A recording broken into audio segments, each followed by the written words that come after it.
Hello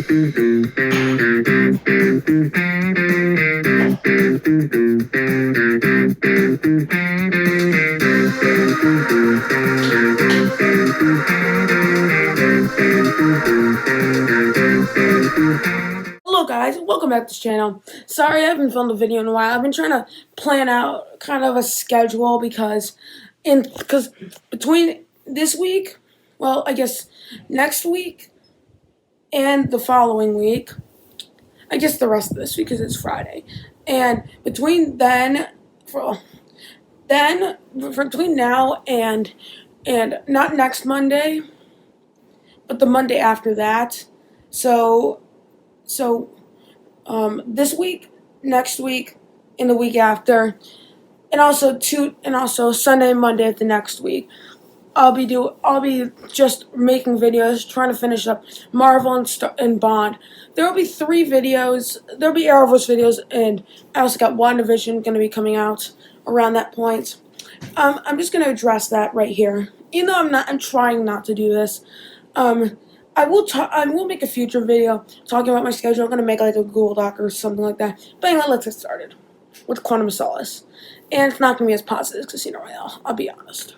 So let's start with what the movie's about. This movie's about Bond getting revenge and finishing up part 2 of Casino Royale, pretty much. That's kind of what this movie's about, I'm going to be honest. It's just that, really. And it also involves the Quantum Organization, which isn't much. So there's not much to this film. It's, as Mark Foster said, it's a speeding bullet.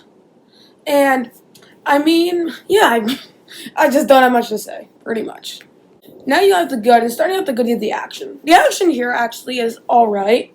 I think there's some good action sequences. I love the burning building sequence at the end. I also really enjoy the car chase at the beginning because how brutal it is. The editing, okay, I'll talk about the editing later, but it's not real. Some of these action sequences, it's not very good, specifically the car chase.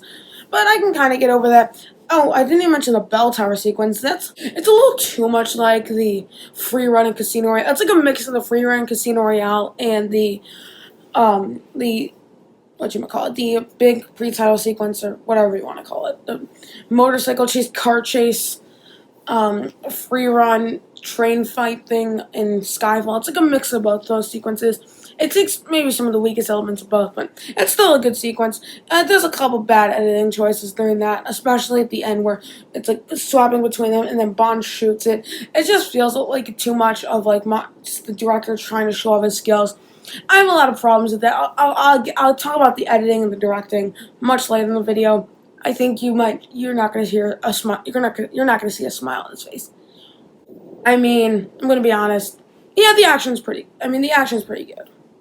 Then you have the score. I think the score here, this is probably one of the best Bond scores, honestly. Probably the best of the Daniel Craig Bond films. Other than maybe Casino Royale. Casino Royale might beat it. But Quantum of Solace is a bit more Bondy.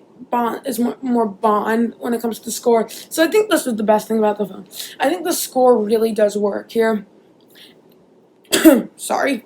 I think the score does work, but it's just, again, not much to say. It's just a great score. David Arnold's done some great scores. I think he did Tomorrow Never Dies, Die Another Day, which I think are his 2 best, which are both awesome. You can go check out my Die Another Day review and my Bond playlist, actually. It's right up here. And I don't know, I just think the score really works here. I don't know, there wasn't stuff to say. Then you have the plots. I think the plot here actually is pretty good. The way it's plotted, kind of like Casino Royale, but even more so, it does not work whatsoever. I think the plotting in this movie is god-awful. But I'll talk about that later. But I think the plot itself involving Bond trying to get revenge on the Quantum Organization that supposedly killed Vesper is really interesting. Actually, it's all an execution here.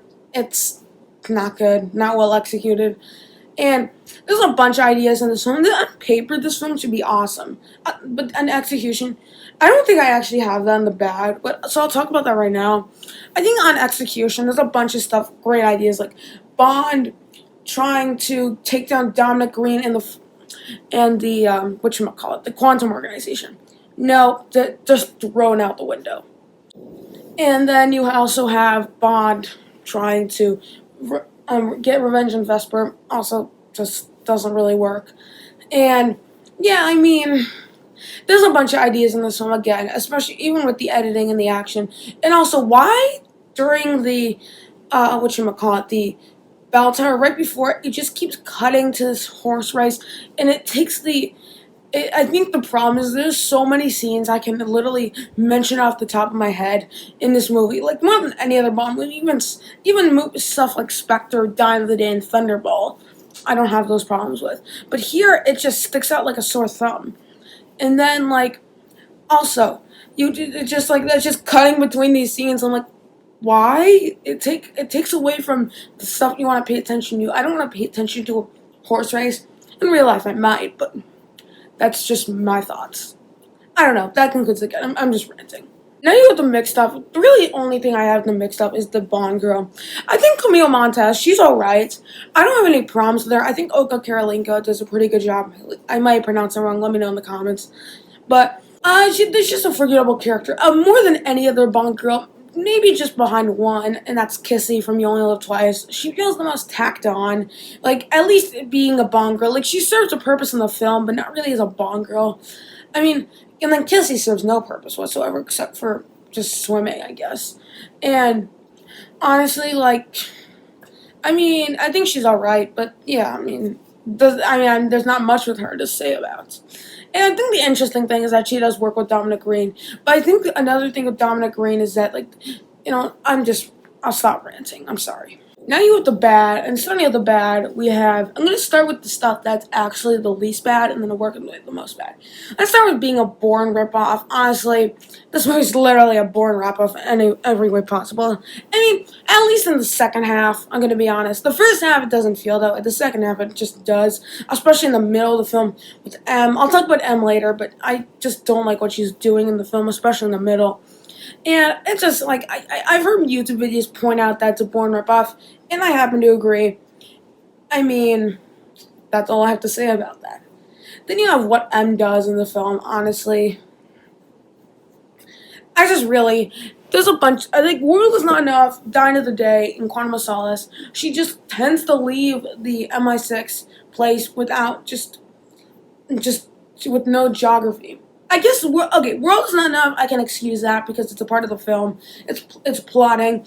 She kind of needed to be there. It was kind of Bond's fault in a way, and it doesn't really bother me. Dine of the Day, it doesn't really do much to the film, and it kind of does.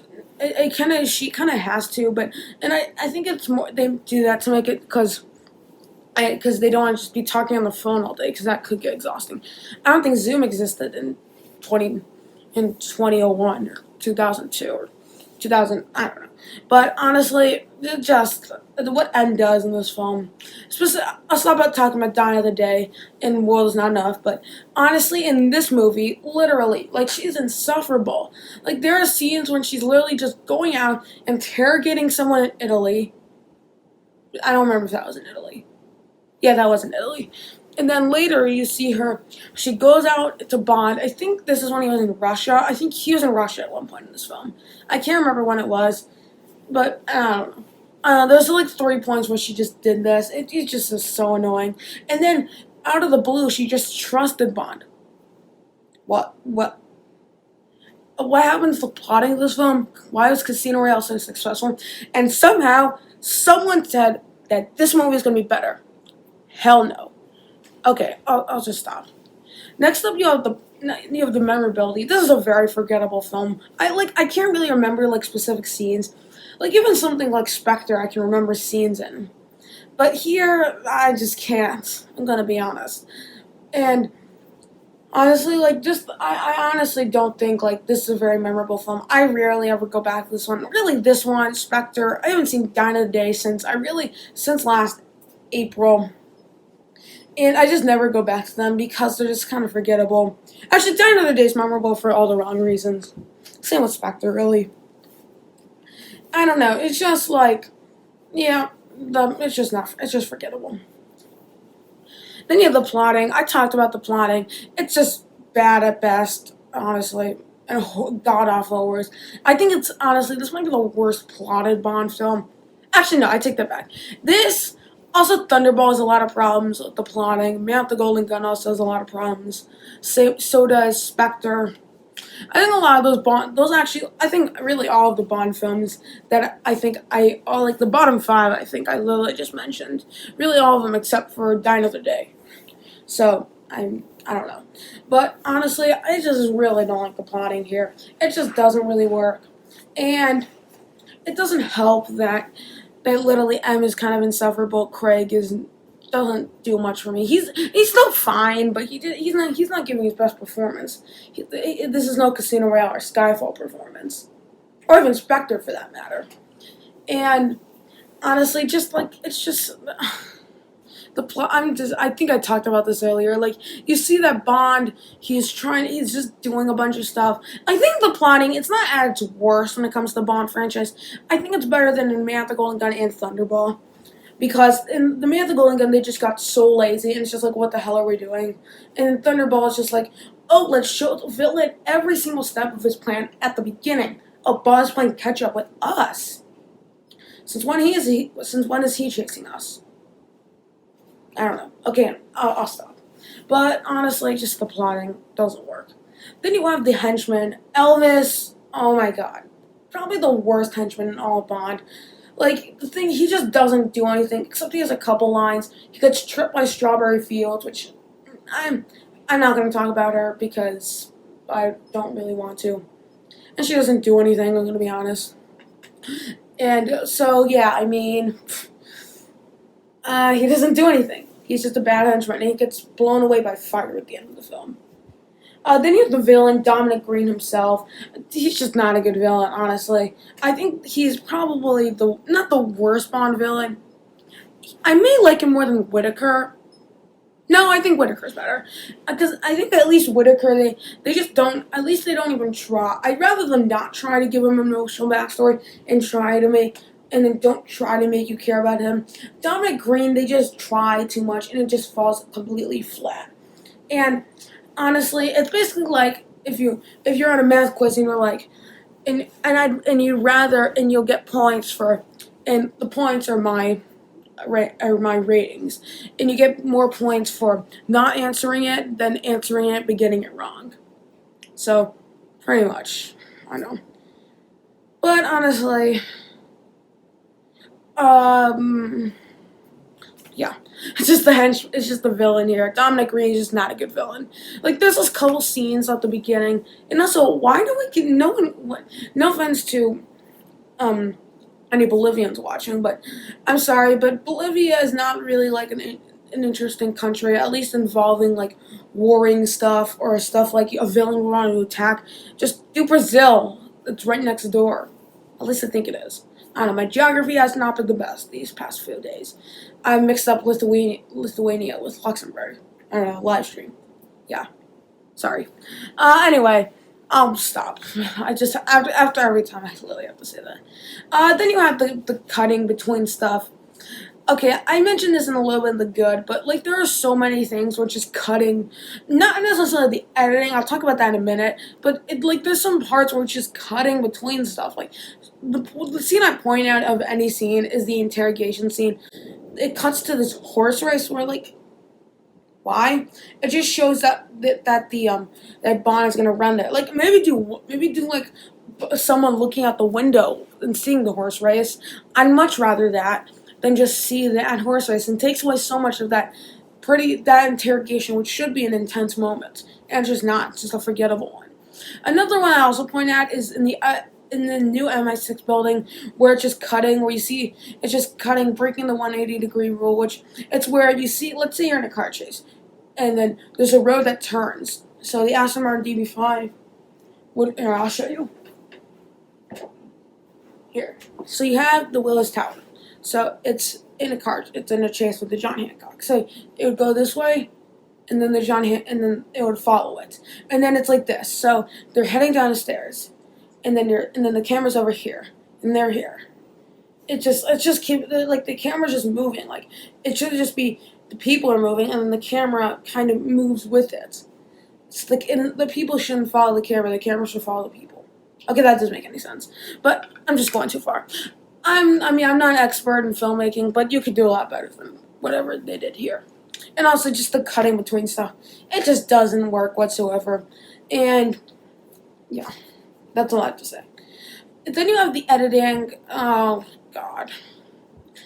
I mean, the editing is just so bad here. Like, I put in a couple scenes of Dynasty where there's like slow down, keep moving sequences, like this swooping shot with the car. It's actually a cool little shot. I'm gonna be honest. I don't like the CGI is a little odd, but I mean, so is the rest of the movie. So I guess so. And then there's the Zhao moving scene with near the lasers, which is really weird. Anyway, I think the editing is atrocious.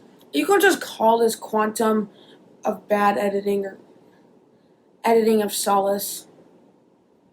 Why is it called quantum of solace? Just call it quantum.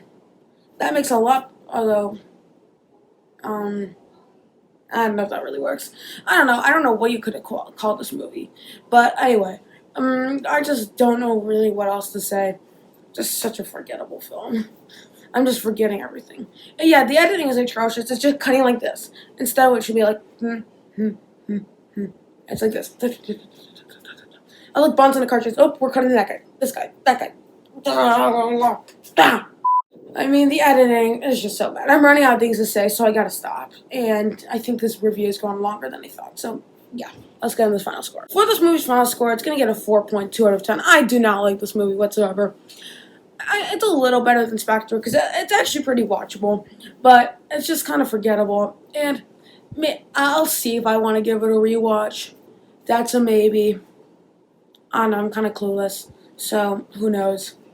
But if I give it a rewatch, I'll give it a chance. Like I normally I just when I give something a rewatch that I don't like, I try to enjoy it, and then we'll see what happens. So that's just me. Tell me your thoughts about this film in the comments below. Do you like it? Do you hate it? I'm curious to know. But thank you guys so much for watching. Don't forget to like, share, and subscribe, and comment down below. And I'll see you guys next time. Adios.